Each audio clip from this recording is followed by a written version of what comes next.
What's up, everybody? We are back for another episode. The studio is currently under construction, so the good news is it's going to look a lot better when we come back, but the bad news is I haven't been able to podcast lately. So we are here in my friend Tyler Keenan's apartment studio thing, and I'm not going to be driving today. TK is going to be hosting today's podcast. This is the hot seat, and I can feel it heating up already. So I'm just going to pass. I don't know what's happening today. I will pass it over to TK. Thank you, sir. I'm excited to see what happens today, too, because I don't host podcasts like you do. Yeah. But I think it's a cool opportunity when you asked me about interviewing you to give your viewers and your audience additional insight into like what it's like to be you. Because I think you're an interesting dude. I mean, Thanks. You, I think. No, I mean, in a good way, the way you podcast and you create and you have so much to share, you obviously have like a big inner world, right? Yeah. Because you have that desire to like share it. So I think it'd be cool to turn the tables on you because you've done some really good interviews and conversations lately with like a large variety of types of people. Mm-hmm. And so I want to give the audience the opportunity to get to know you better. So with that in mind, I don't have a ton mapped out. I have a few ideas of what I'd like to hear you talk about. Yeah. With the move 2 months in, I mean, you're still getting your footing, but like, is there if you could share something that has surprised you in the negative Mm-hmm. and then something that surprised you in the positive? I'd be curious after 2 months, like if Yeah. anything stands out as like, I did not expect this in a negative way or this in a positive way. Yeah. Well, for positive, I would say like the podcast is going way better than I imagined. Yeah. You've been so consistent with it. Yeah. And even less I knew I was going to be consistent with it. What I didn't expect was getting pretty unique guests. Like I found like there before New York, I was like really getting a groove where it's like therapist, like someone got kidnapped, a cult guy. Like they were pretty fun conversations, and that surprised me how easy it's been to find those people. And then I kind of hit a rut with that, which timed up with New York and the studio closing. So that is what it is. But that's been a pleasant surprise. A negative surprise. I think I fell into this is just home real quick, which is like good in a way, but also I kind of just like the first few weeks I felt like I was out and about all the time, and now I'm like grinding pretty hard. I just had a lot to do, but I feel like I already have slipped into like Friday night at home, Saturday all day at home, probably get out Sunday, but yeah, like my natural instinct is to stay home. Like to be honest, like I really enjoy it. Like I enjoy being home, chilling on the couch, hanging with the dog. Like I do enjoy it. Mm-hmm. So it's not like I don't enjoy that action. Right. It's just I am aware too that I'm in a new city. You're probably like my only true friend here. Like I have people I know and I can hang out with and whatever, but yeah, I think, and it's easy to think this whenever you're going to go to a new city, you're like, okay, I'm going to meet so many people, which like I guess technically I have, but it takes time to like call them your friend. It takes a long time, man. Like you can hang out with someone every other week and whatever, but so maybe I would just frame this as like the time management piece of it. Energy management. Because I think if you had a different energy, you would be out a bit more. Yeah. I think I would. Or, I don't know, man, because I get it, because I like being at home. I like chilling. It's different with a partner. So I've been with Carissa for 2 years. So like when we stay in on a weekend, it's like we get to like bond and do something together. But even when I was single, I did enjoy it. But as you know, with my story, it's like doing that just doesn't lead to new connections. It just doesn't.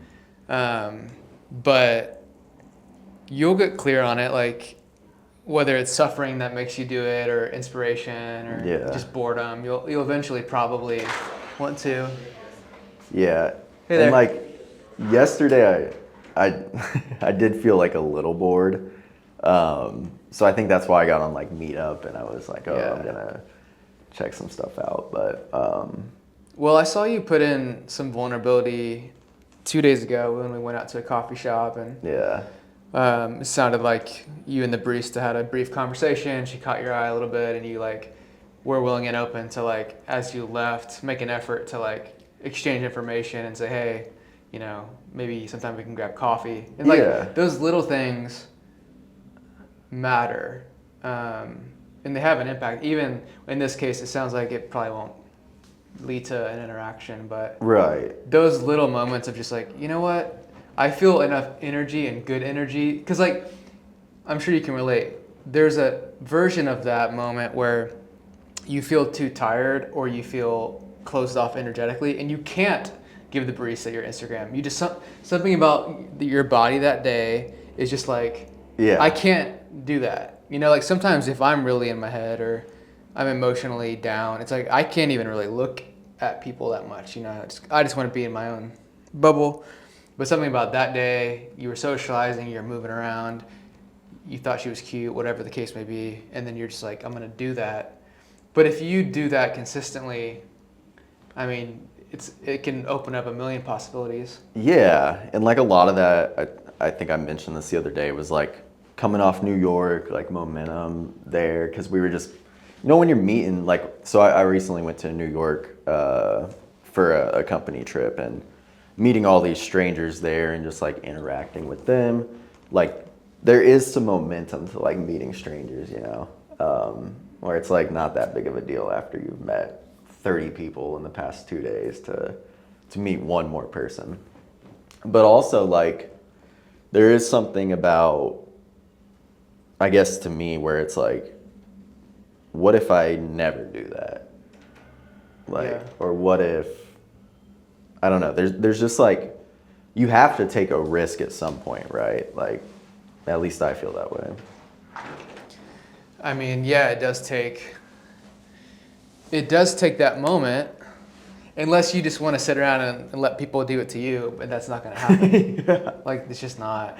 Nah, I mean, especially in the environments that I put myself in. Like, I'm not going to a bar, I'm not going to a club, so it's not likely someone's going to approach me at a coffee shop or, Yeah. Do you know Scott Fitzgerald? Wait, that is not the name I'm thinking. Who is it? Maybe it is the name. Scott Fitzgerald, I think he's an author. Did he write The Great Gatsby? I think so. I'm not totally sure. I might have that wrong, but. Oh fuck. It's the worst when you can't like cite somebody because you're just like, this one guy on YouTube said. That's fine. But he said that he saw this girl, he was at an event, he saw this woman and he wanted to talk to her and he like promised himself he was going to, and he got too nervous and he left. And he was like walking home and he was like, dude, you can't not keep promises to yourself. So he walked back to the event, found her, introduced himself, and they've now been married like 30 years. Wow. And he was like, I just used that as a, you know, like staple of, no matter if it's business, jobs, relationships, friends, whatever, is like you're just never going to be able to be comfortable all the time and get what you want. It just doesn't work that way. Because like when you're comfortable, then like that's what you get, if that makes sense. Yeah. This is your life. It's your behaviors lead to this, and that's it. And you know that because Yeah. you've done them, and your behaviors have you right here. Which is like awesome if you want to be right here. Yeah. And like a lot of days I'm perfectly fine being right here. But then when there's things that maybe I want to change in my life, like I do want to find a partner and like, you know, eventually have kids or whatever, then this can't cut it anymore. Like It literally won't work. Yeah. It just can't, but it can't work, you know? Like the current state, unless you believe in some fairy tale Hollywood shit where you're at the supermarket and you drop the can of soup and she helps you pick it up. Unless you believe some crazy thing like that, Yeah. you have to do something different, or you have to put yourself into reality and to connect with somebody. Right. That's just the only way. Yeah, and like I haven't had the best luck with the dating apps probably ever. You've always given me shit of like, what do you call it? Like artificial connection, or what do you call the dating apps? I sometimes just frame them as like, I don't know, it gives an inflated sense of making connection when you're actually not making any connections at all. Yeah. Like generally, like being on the apps creates a sense of abundance out there, but it's actually not abundant because odds are you're not going on that many dates. And then statistics are very clear that like 80% of the women on dating apps are basically dating like 10 to 50% of the guys on there. And Yeah. it's all just kind of like, it's kind of an illusion for the most part. What do you think though about like when you go on the date? I always like going on online dates for the most part. So like you count that as connection? Yeah, it's an opportunity to connect for Yeah, sure. yeah. Yeah. Because like I've done a couple of those now here in Austin.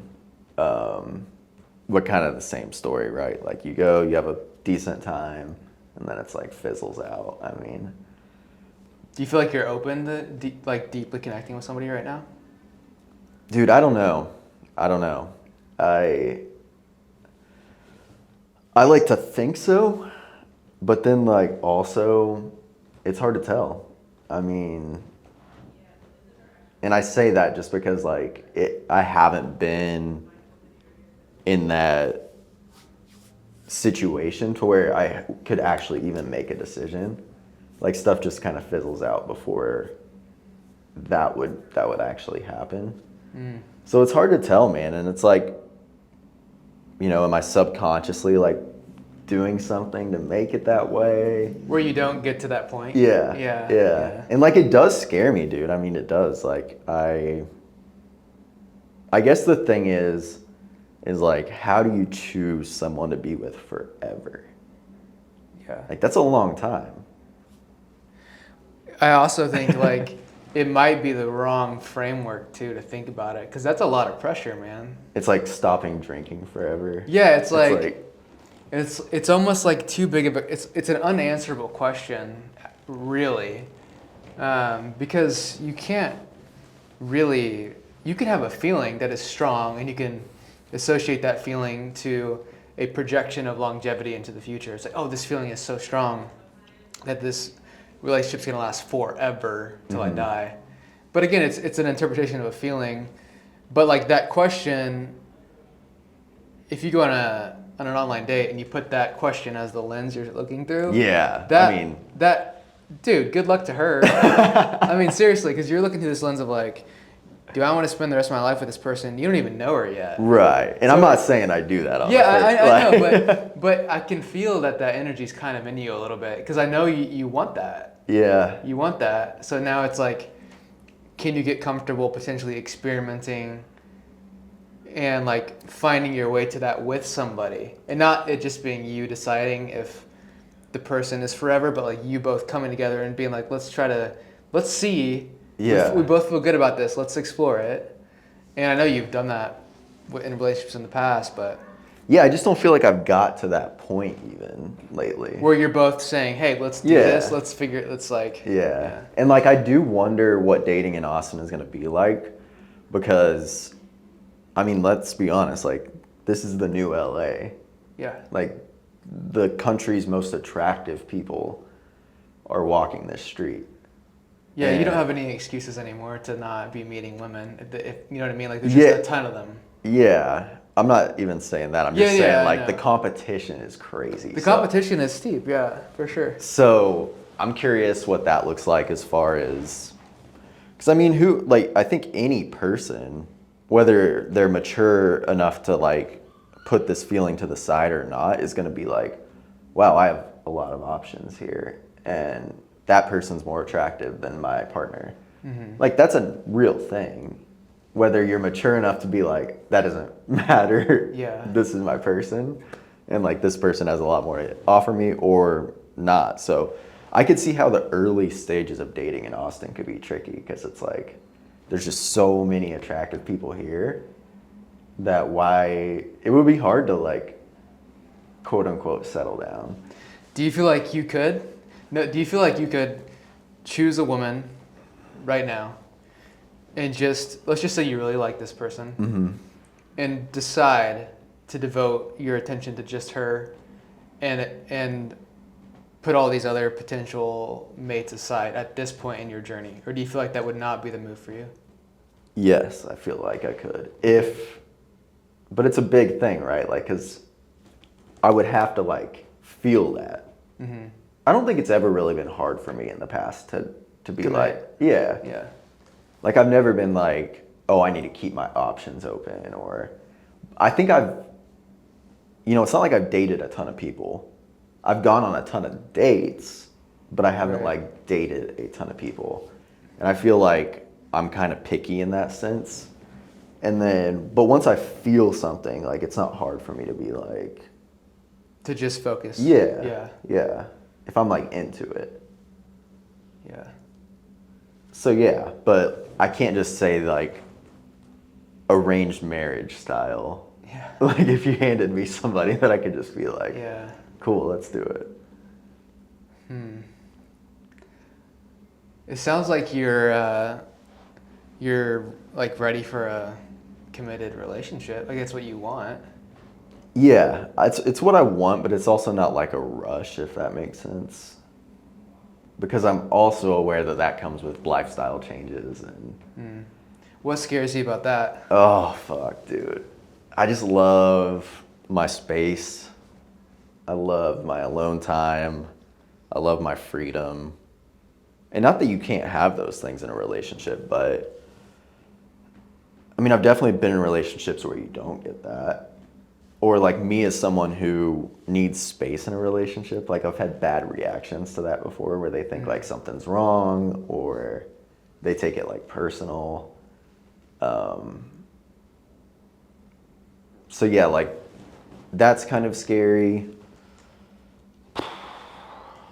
What else is scary? I don't know. I think it's mostly just like being able to do what I want when I want. Like I do enjoy that. I've done it most of my adult life and I like that. Yeah. Do you think like staying with doing what you're doing and like the way you like it versus making some sacrifice but being in a loving partnership, do you think that one would make you generally happier?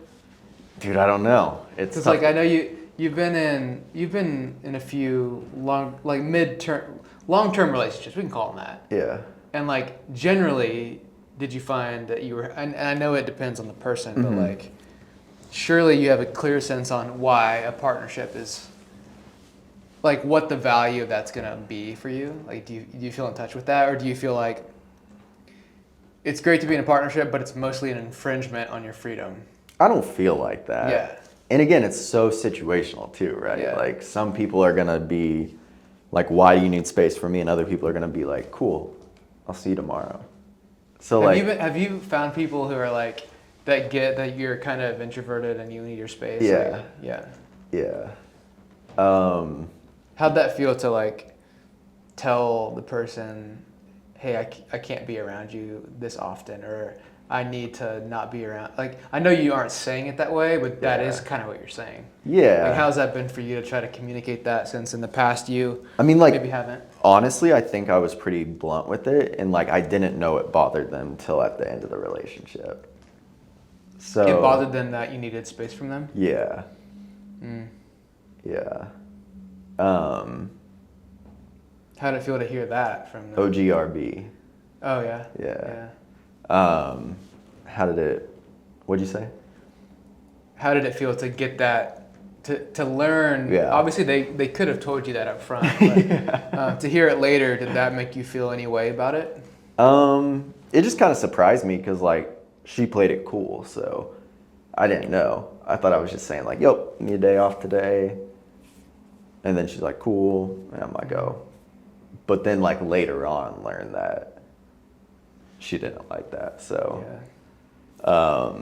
and dude, like everything that happens like that in your relationships is something that if you can carry into new relationships. So it's like now you got to worry about that and like bring that up front but like that's what's so weird about dating is you just take like I'm not going to call them like what would you call them issues from other relationships and like Learnings, take them yeah.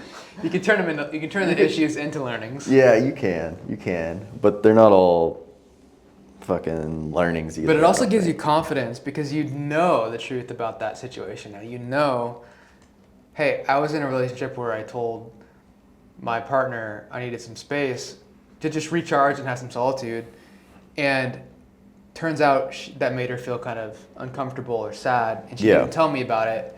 And now that's a concern for me. I want to make sure that you're clear on where you're at and how you feel about me asking for isolation or solitude. Yeah. You know, it gives you that confidence to be able to just say it so clearly. And I think that gives, you know, your partner additional confidence of like, okay, he knows what he wants, but also he's been on this path before and he's dealt with it. Yeah. And so, you know, it just creates, each time you get clearer and clearer on like your needs and what they look like and how you can share them. Right. No, you're right. And like even as we just talk about this, I'm like having the thought of man, it's just an exhausting world to like date and like have to it's not, but it is, right? Like there is so many bases you have to cover and like yeah. But if you can view it through the lens of you're creating connection, you're not trying to like save yourself from pain. You're not trying to like control the other person. You're basically trying to create connection through a healthy boundary. Yeah. Like it's just like a way for that person to connect with you clearly and be like, it can sound effortful, but like I don't think it has to necessarily feel that way. Right. It's almost like an excitement to connect in a way that you know is going to work for you. Yeah. You know? But I get it. Dating. What's next for you? Like do you have any ambitions for the next like month to like try to go on dates, or are you? Today, that's not like top of mind for me. But like I just haven't felt like real motivated period the past couple weeks. I mean, Yeah. I'm just, which is okay. I just haven't, like I felt when I got here, it was just like grind mode. Like, you know, within 30 some hours of being in Austin, we were in the studio and I just like set the tone and it was like grind. And, you know, I knew I couldn't ride that forever, right? Like I even told you that, but I was like, let's build habits while we do have motivation and all. But I wouldn't say like dating is a priority for me. I would enjoy it, I'm sure. Like I always have fun when I go on dates and I think I'm like a good first date. Like, Yeah. Like I don't think it's awkward. Like, you know, I feel like I can sit down and chop it up with anybody for an hour. And it's fun to meet strangers. I do enjoy that. But there might just be like a different route that I should take and like build community here first before I even dive into that. Because there's also like the lens of when you move to a city and get like a partner right away, or you move across country for a partner, it's a lot of pressure on the relationship. Yeah. And because you don't really have your own life. Yeah. So I think like part of what I want to do is build my own life. I mean, like obviously if it I relate happened, to that, yeah. If it happened, it's cool. I relate to that, man, because like I remember it was one of the first women I saw here in Austin, and it was early on, like probably my first month, and we had hung out a few times, and it was like we went on the second date, maybe it was third date, and because I just didn't have a life here, I didn't even really know the city, I couldn't I didn't know really what to do. Like, Yes. because like I typically like in my relationships like to be in a position where I can kind of lead things, and that's just the role I enjoy playing.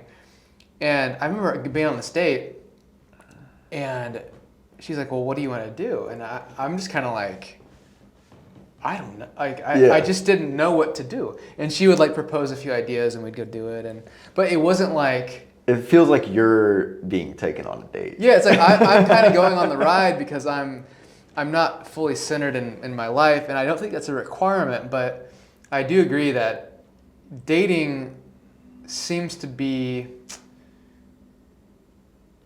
better and like more clear when you kind of have a sense for your life, because then you can both enter each other's lives. Like you have your life, the other person has their life. You can kind of like explore each other's. Mm-hmm. But when you don't really have one, it's kind of like, I'm in my second month. Yeah. Like, been riding my bike. Like, and like, You want to come to the studio? you know, you have me, and like you have ways to connect in social circles. But like, I get what you're saying.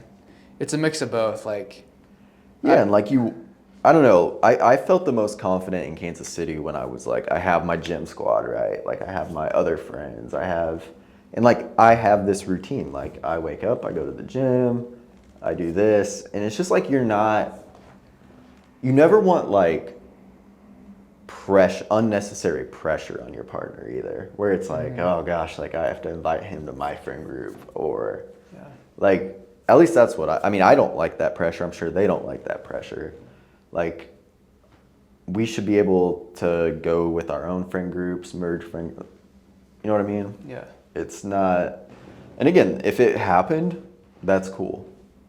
But there's also something too about like being single and creating your best life. I think there's got to be something to that, in the sense of, dude, I even hate to say this, but if you just like line up 100 people and you just like 100 people off the street and you said like single people step forward, they would probably be like more in shape, take better care of themselves, like that type of thing.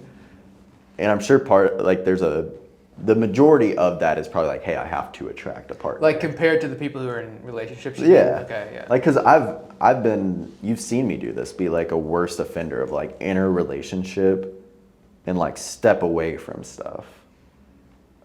Whether that be creating, whether that be the gym, like just kind of like, now this becomes my life, like this relationship, which for some people will work great. But I think part of what, like, you know, everyone's unique, and like part of what makes me unique is that I love creating. I love doing weird shit, even like, you know, posting up with a microphone on the bridge, like doing, like you say it all the time, like, dude, your brain's a little like different. Yeah. And so I think when I conform, or I just like let that stuff, when I don't take action on that stuff, then I just like kind of become a different person. And then it's like, that's probably not who they were attracted to. They were attracted to the version of me that does this stuff and like is unique. And because like you've said it all the time, like you're the only person that can do you. And if I give some of that up, and I'm not saying I have to, I'm just saying like this is a pattern that I've had in the past. Right. Where if I give some of that up, then it's almost like I'm not even me anymore, and I don't even really know who I am. I'm sure a lot of people can relate to that, man. Yeah. You know, whether they know it's a pattern or not. And I think it does naturally happen in any partnership. You just can't really do the exact same things that you did when you were single, in part. But right. But I get it. I definitely get it. And I mean, it's something to be cognizant of as you go into the next one. And it's a great growth point for you to have to continue to have boundaries around that, because it's tough when you're quote unquote in love, or you're like in lust. And it's like, damn, why would I go podcast when I can go hang out with this person I'm like super excited about? Right. But you found a nice balance in your relationship. Yeah, I think for me what's really helped is to voice my desire to do more of these things. Like, for example, in the morning, let's say it's Saturday morning, I might ask Carissa, like, what do you want to do today, or what do you need to accomplish today, or whatever. And she might ask me, and I might say, I really want to sit down and write for a while today. And I just voice it, but like, she's great at like reminding me or nudging me if it needs to happen, or like create space for me to do it, right? So it's almost like, even though the cozy thing to do is to like cuddle and watch a movie, if I voice it and I set it as an intention, she supports that because she knows that that's my deeper calling, and it's something that I said out loud. And it's like accountability. It's accountability in a way, right? And it's support, right? So I look forward to seeing you in a partnership and finding out with the right person that they can actually accelerate the work that you're doing, like actually support it and fuel it, like be part of the reason that you create. And that'll be interesting too, right? Because is that going to be a very unique person in some way? Yeah. Or I don't know. I don't feel, and I'm not saying this is a bad thing or a good thing. I do feel like I'm very unique in a lot of ways, and even like how I like to navigate life and all. So it's like I might need a partner that's like very unique themselves. I don't know, and I don't have to know. Yeah, you don't have to know, and I just have to like get out there. Yeah, you just have to. It's not. It's really just in a way, if you wanted to simplify it, it's a numbers thing. Like, you just need to connect, because there's so many women in Austin who would like totally dig you and support you and support your uniqueness. You just haven't met them yet. You just haven't stood in front of them yet. So that's the exciting part, is like, for a fact there are plenty of people that would fit your unique style. Oh yeah. But it's just it is an effort to get in front of them, which takes time. Like, G's unique as it gets, and he likes that. Yeah. Dude, G, I mean, you got to have him on the podcast at some point. We should have FaceTimed him in, but fuck. To shift maybe a little bit away from dating, you mentioned there, like, trying to create your best life and then maybe bringing a partner into that. Like, when you think about moving to Austin as part of this, it was obviously a part of your vision for a future. Like, where do you feel like you're headed? Like, what would, in 5 years, as just a vague vision forward, if you're describing your life and you're so excited, you actually can't believe that you're saying it to me. Like, what's exciting you about like what's next for you, or your best life, or what does it look like? Yeah. I mean, there's a weird part of me that for some reason, like, more than any other project I've done, 100% believes that I'm going to be creating full time in like 5 to 10 years. Yeah. At a massive scale. But I don't know what, I highly doubt it'll be podcasting. Okay. Like, that's an interesting thing to say. Yeah. But I think podcasting will be my avenue to what it is. But I don't know, I just have like this blind faith lately where it's just like, I feel like, to go cocky mode right now, I feel like when I listen to other podcasts, I can do this at the highest level. Yeah. I have 100% belief in that. And I have the skills as far as like editing, production, all of that, to where I'm already on their level quality-wise, if not better. Right. I mean, for real. Like, there's a lot of major podcasts that are not the highest of quality.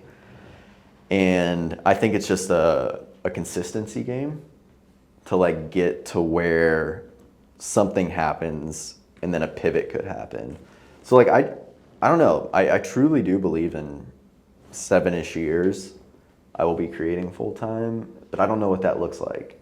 I could see it being like a host of something, of a show or whatever. I could see it be podcasting. I could see it be TV. Like, I don't know what it'll be. Yeah. But I think a big component of it is I have to do what feels right every week. I don't think I can get into this box of like, I should be doing this.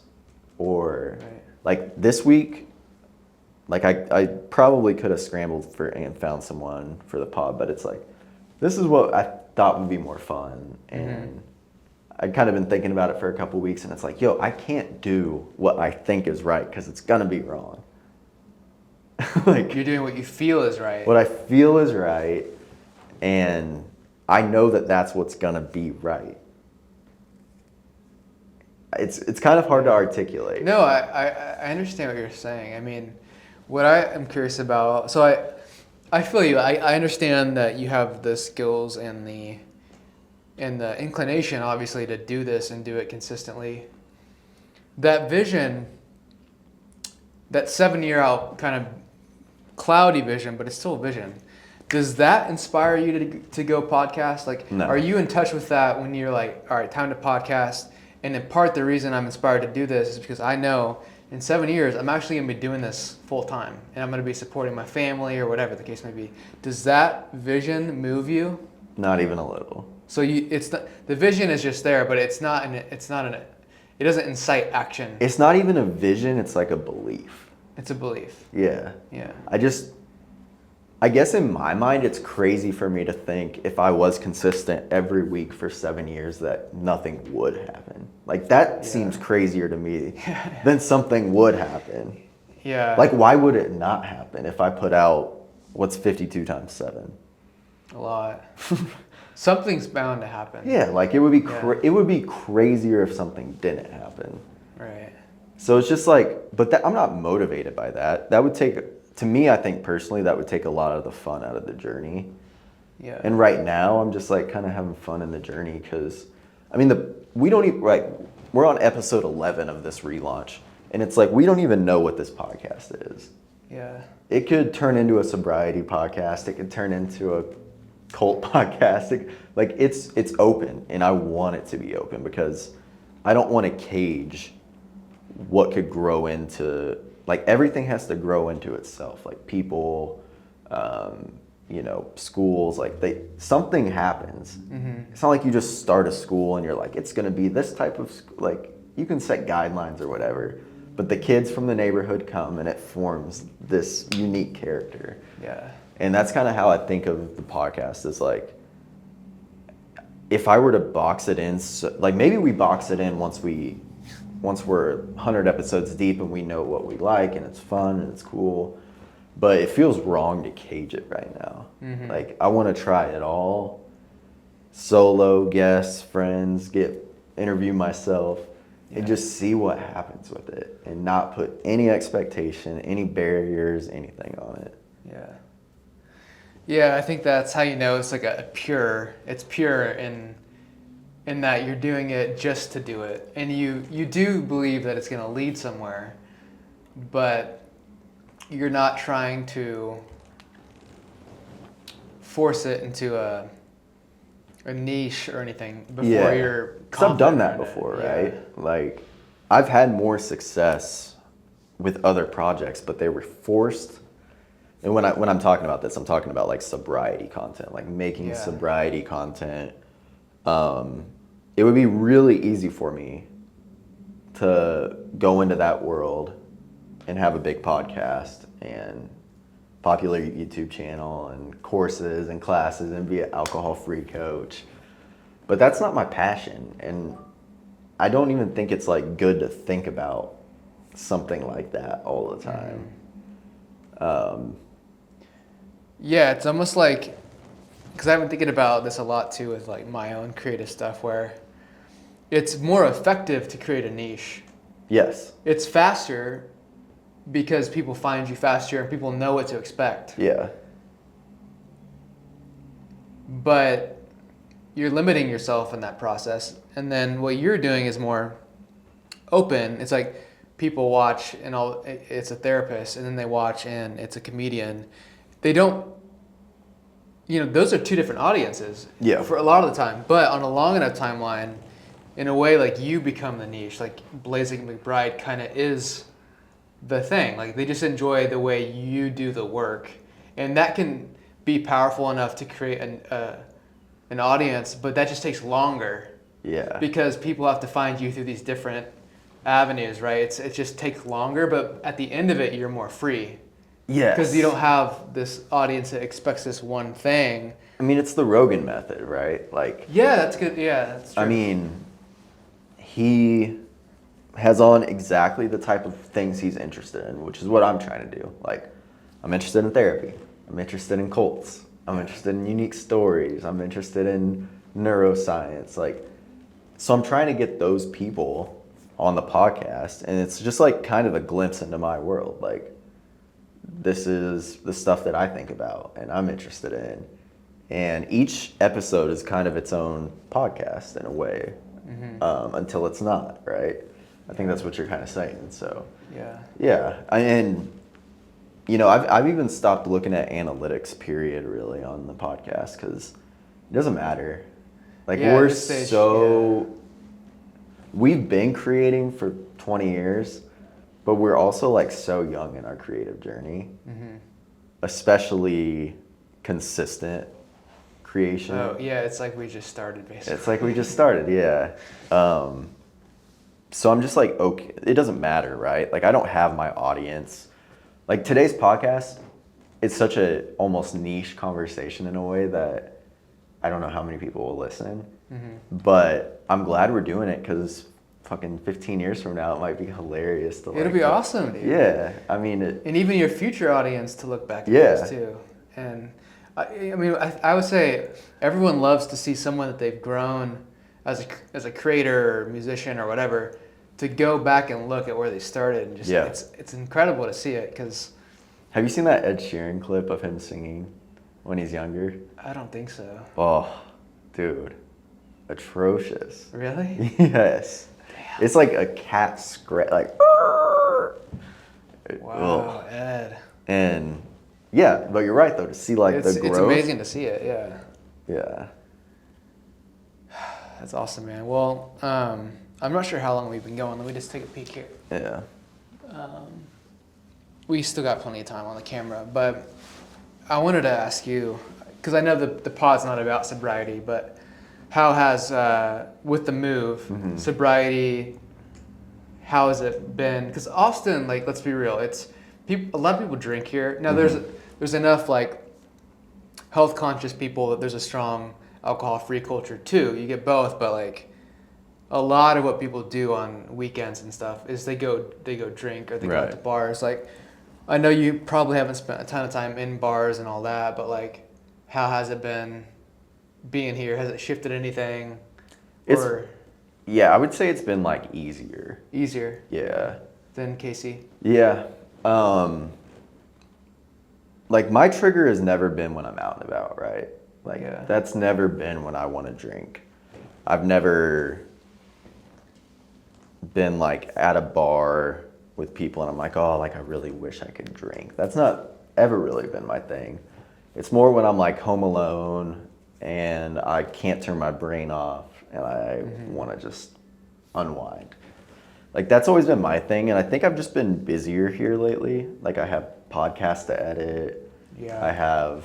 You work hard on the reels and stuff. That takes a lot of time to do that. It does. You know. It does. I don't think people see them, but they don't think about you had to cut that. You had to type all the titles and all that. It takes a lot of effort. Yeah. No, it does. So I think I've just been like busy, and then having a new space. I think. Like, it's so bright and vibrant in my apartment, you know? It has good lighting, and it just, the vibe doesn't match. To be sad and, yes. I get that. Yeah, it's kind of like a happy vibe. So it's just kind of been easy, which is awesome. Yeah. But, yeah. That's great, man. Yeah. Yeah, because I didn't know what it would be like for you. I mean, that one weekend that you gave me edibles, that was... Dude, I was wondering if we talk about that. Homie gave me 5 edibles that I had in one weekend. I didn't realize that you basically have never been high in your life, and like it seemed like almost like that was the first time you've been really high on edibles. It was like They were, yeah, I'd never done edibles before. I'd hit like a pen or like So that was your first time doing a edible. weed edible? Yeah. Wow. And it's just a different high. Yeah, it's different. So I really liked it. And then I spent Friday through Sunday night high. What was that like, man? Dude, it was a dream, bro. I forgot. I don't even know what it was like. Yeah, it's tough with them trying to remember. I mean, I remember listening to Phoebe Bridgers like with headphones on, like the WX4s. Yeah. And I was like, it like you described it, it's like the first time I'd ever heard the song. Yeah, it's bigger. Everything's like kind of bigger, and you can almost like see where because you can kind of hear the spatial dimension of it in the studio. But the vocals are like right on your fucking eardrum. Yeah, when they mix it, and you can, oh yeah, there's like, sometimes you'll hear the way they design the song better when you're stoned, I think. Because you can feel the space, you can feel like you're almost, depending on how they mix it, yeah, you can feel like you're sitting in the studio. It was magical, dude. Yeah, I mean, I listened to Demi Moore on repeat, like, dude, Georgia, Demi Moore, Smoke Signals. I could not stop listening to him. Like, so cool, man. I don't know, like, I think it's Demi Moore where it was like, I visualized it for the first time where she's like, talking about like, send a dirty picture, babe. Yeah. I can't. Like, that story made sense for the first time. And I've listened to that song hundreds of times. Yeah. But it just made sense. Like, I could picture I got quiet on the other line. And like laughing. I don't know, dude. It was just trippy. Yeah. Music when high is... It's special, dude. Dude. I mean, it really is special. And it's so cliche, but it's cliche because it's true. Uh-huh. I don't know how it works exactly, but... I can't say, though, that like I ever want to create when I'm high. That's not ever been that's an interesting point. Like, at no point that weekend was I like, I want to create. Yeah. Yeah, I actually feel the same way. I know a lot of musicians create when they're stoned, but like, I can do that if I start playing before the high truly kicks in. Oh, okay. And then I can surf the wave into it, but then at a certain point, I'll just want to go chill and consume. Yeah, because like my motivation is just like... Yeah, it's dropping. like, I just want to kind of like drop myself in a way and just be lost in the music or the show or whatever. Yeah. You shared I remember you shared an insight that you had. I don't remember what it was. Do you remember? It wasn't about music, but you texted some insight that you had. Was it about the pod being episode by episode? No, there wasn't something else. Because I responded with like, wait until you find out that you're not even a person. Oh, okay. Because I can't remember what you shared, man. I wish I could pull it up. I don't want to spend time trying to find it, but... Yeah, what could that have been? I don't remember. Wait till you find out you're not even a person. Oh, I think it was something about how just like... was it something about how like anything's possible? Like you just go... Oh, maybe so. But that's the thing is like nothing fucking matters at all. And yeah, it's like it was in that tone of like you can kind of do whatever you fucking want. Yeah, like there's really no consequences. There is, but there isn't. Like once you have a certain level of life skills, now obviously you can't go like murder someone, but like there are rules, but there's rules in place. But like once you have a baseline of like, oh, I have health insurance, I have savings account, like you can kind of just fucking do what you want to do. Like I mean, if you wanted to, you could go out right now and just go talk to every stranger you walk by for the next 2 hours. Yeah. And just talk to them and say, hey, and like you could, obviously there are bounds in which you want to make sure people feel comfortable, but there really is all the limitations we have, for the most part, we put on ourselves, especially when it comes to like social freedom and self-expression and putting yourself out there. It's just us getting in our own way. Like when I see you do the thing with the barista where you, exchange information. Like when I heard you do that, like I personally would be psyched to keep doing it. Like if I was there not a part of you that's like, Yeah. because you're like breaking reality, you're like doing something that you're kind of scared of, but is there not a party that just wants to keep doing that and just be let's go right now and like just continue to like bend reality in these ways where it's like it's just a dream anyways, dude. There's no the barista who like, oh, maybe she doesn't want to meet with you, or maybe she's socially awkward, or she's having a bad day. But it's such a cool. We're using this as an example because we're talking about dating, but really it's like you can bend reality in all these ways that are so interesting and exciting. And doing the podcast is one way to like do that, but yeah, I mean, really, it's like no, you're right. It is bending. That's a good way to say it. It's like bending reality. Yeah, you're breaking the norm of like how things are supposed to go. Yeah. And you're doing it out of sincerity and like wanting to connect, you know? Yeah. I mean, when you think about it, it's like, you know, if you have to accomplish this by Friday, it's like, oh, that's not possible. But then if you're like, you die if you don't. Yeah. That's like the bending reality part. Because it's like, okay, I got to make some shit happen. It's like, if you had to come up with $500,000 by next Friday where you die. Like gun to your head.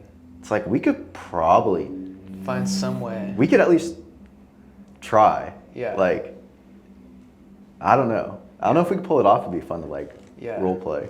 But it's true though. I mean, if like when there are stakes. Yeah, but like it's almost like we look at dating, creative success, that stuff like it's not high enough stakes until it is. Yeah, until we look back at our lives and we feel a sense of regret. Yeah. But it's too late by then. Because as long as my hairline holds strong, I'm feeling good. Dude, we'll see. I don't know. I think you might be taking my track. Dude. But it's all right. You're 33? 31? Yeah, that's right. Yeah. 31, dude. Dude, I'm starting to lose my voice.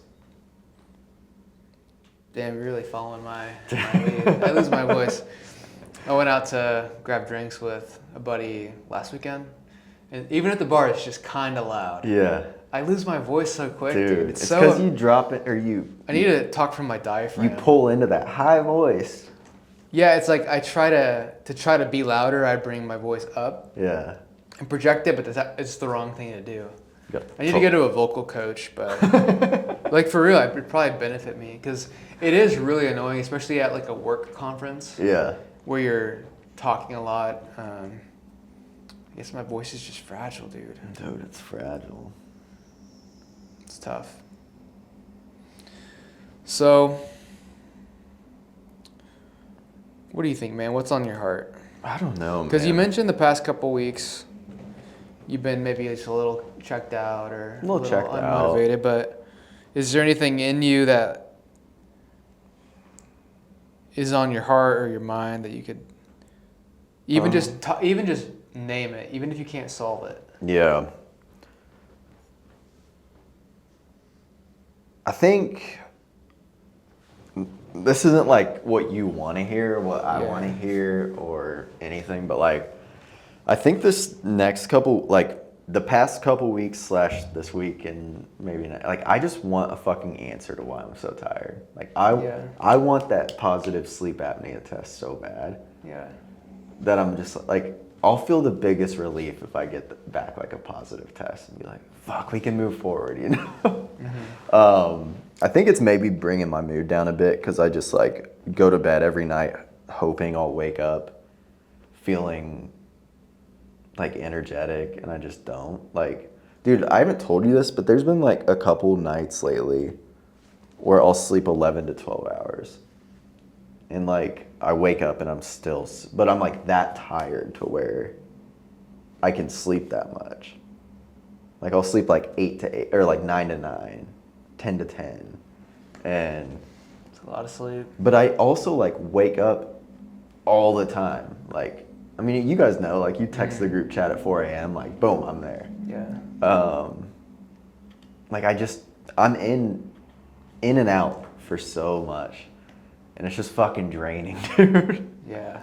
I actually yesterday, not to keep talking about sleep, but it's where my brain's at. I mean, it's obviously a problem. I just searched like Whoop in my phone, and you know how like you can search pictures and it'll pull it up. And I had like a lot of screenshots of a lot of my old sleep stuff, and it'd be like in bed 9 hours, asleep 4 hours, stuff like that. And it's just like, damn, like how often am I? Because they say you don't remember really when you're awake. You just like wake up and then whatever.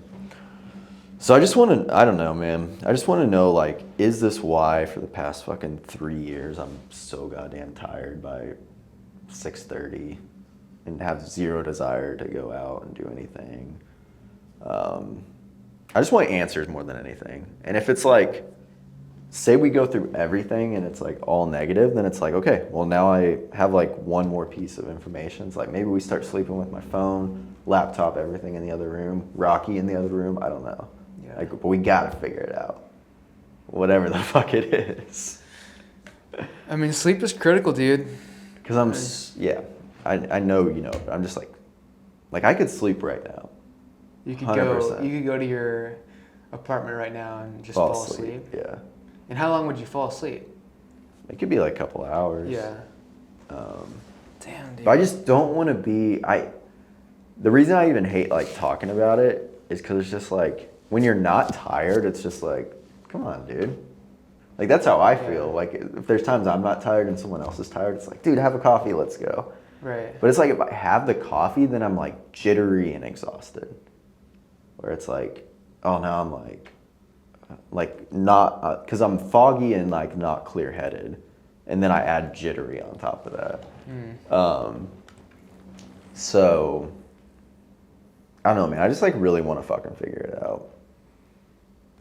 Do you know when you might have results back on stuff? Or? I'll get results this week. Yeah. Wow. Yeah, at least for the apnea part. And do you like know much about that world at all? Not really. So people that have sleep apnea, like it's not uncommon that they'll wake up like minimal 15 times per hour.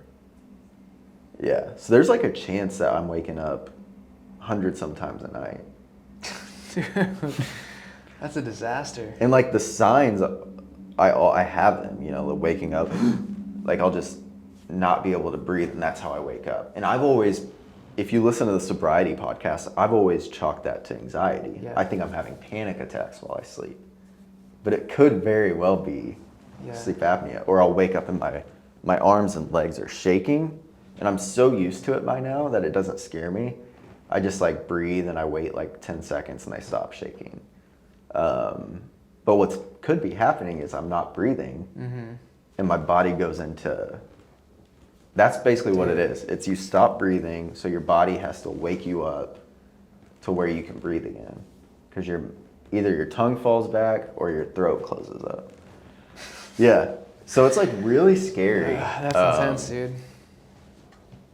I don't know. And if I come back and I have a score of 1 out of 100 on my sleep apnea thing, then I'll sound like an idiot. But Well, I mean, I'm glad you're talking about it because like other people might have a similar problem, and also it's super dangerous too. Like Yeah. it leaves you at like very high stake for like stroke, and because I mean, think how hard that is on your body when you're not sleeping.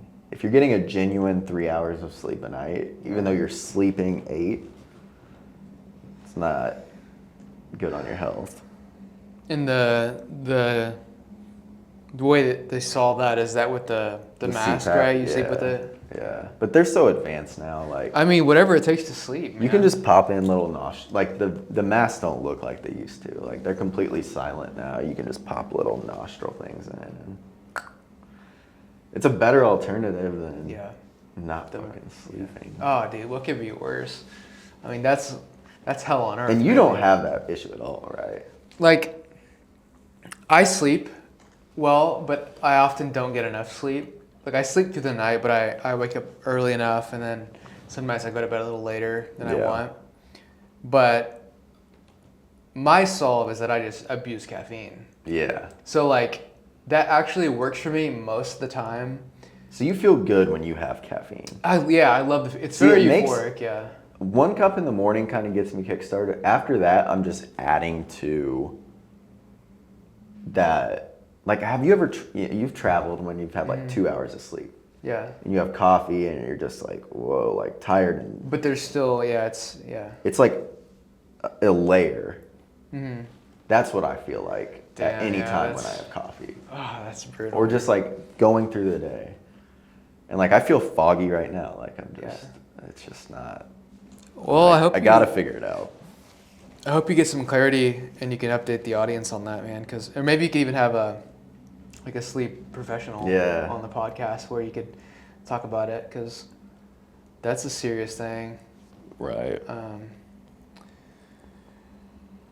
Let's start to wrap up, man. When you think about Destination Unknown, we talked a little bit about your philosophy there, but when you think about the podcast and the impact you want to potentially have, or I know it's already had an impact already, but like when you get a compliment from somebody, whether it's just your ego getting validated or you feel a deep sense of purpose, what's the comment? What's the thing where someone says, the podcast did X, Y, or Z for me? What's the thing that you notice hits home where you're like, damn, that feels so good that person said that?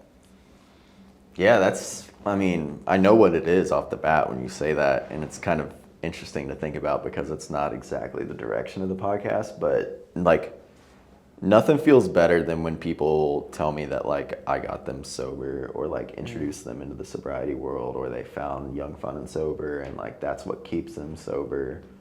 I definitely feel like it almost inspires me to like create more of that content, you asking that question. Like, it feels, I think it's something, I'll say this, and it's kind of like no smooth way to say this, but I don't think people are used to seeing young, cool, sober people.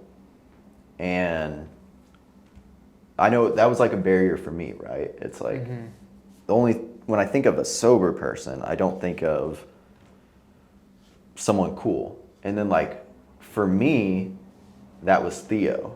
Like I saw Theo and I was like, he's sober?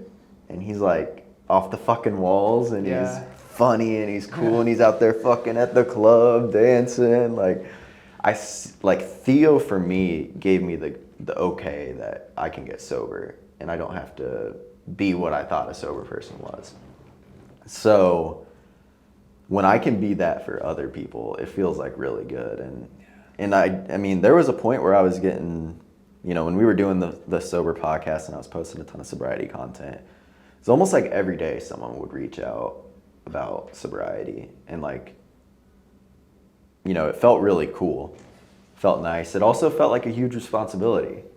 I remember some of those days where you get comments, People would message me trying to get me to talk them out of drinking, or like complete strangers. And that can weigh heavy on you, and people are like strangers reaching out. Because you didn't ask for that role. Right, right. Like I want to help, but like what capacity do I want to help in? Or some people would, like I remember that one person reached out and they were like, I need to tell you something that I've never told anybody in my entire life. That's a huge secret. Can I tell you? And it's just like, do I want to take that? Like, I don't know what it could be. And I'm not complaining. I'm just saying like it's an interesting spectrum of support / messages. And yeah, that's definitely what it is, man. I think it's such a big part of my life and has done so much for me that, like a lot of the messages come from people from my hometown, or people you'd never expect. So like, I think a lot of people are really fighting the alcohol thing. And they may do it for 2 weeks and then they're like, that's not for me, but it's still cool to be a part of their journey. Yeah. Damn, that's a great answer, man. That makes a lot of sense to me, and definitely something I think you should ponder around the content and Yeah. whether or not you. Because I know, like, to the concept we talked about not wanting to box yourself in. Yeah. It's also clear, like, I see the comments, and it's super clear that on the sobriety stuff, you're having a big impact. Yeah. And the way you articulated the Theo example of like, he opened up that reality to you in a way, just by being himself. Mm-hmm. If you can do that to other people, I mean, it's really powerful, man. So. Yeah. No, it's, you know, while I don't want to box myself in, I think every podcast will have an underlying sobriety tone. And like by accident, over half my guests have been sober. Yeah, on it's the funny, podcast. huh? Like funny. Michael, Davey, Hayden, maybe that's it. Maybe not, maybe about half, but still, that's crazy. Like, just find those people. Well, man, appreciate your vulnerability today. Thank you, sir. Hopefully people learned something new about you, Yeah. get to know you, and like deepen their relationship with you a little bit. Is there anything else you want to like impart to your audience today before you move on with your rest of your Sunday and going into the week? I don't think so, man. It was weird being on the left side of the camera. Yeah, man. I'm excited to see what the new studio looks like. Me too. Yeah. See some of the guests you get lined up, because it's only going to open up in possibility and like Right. and who you can get in there. So Yeah. Well, cool, man. Destination Unknown out. peace.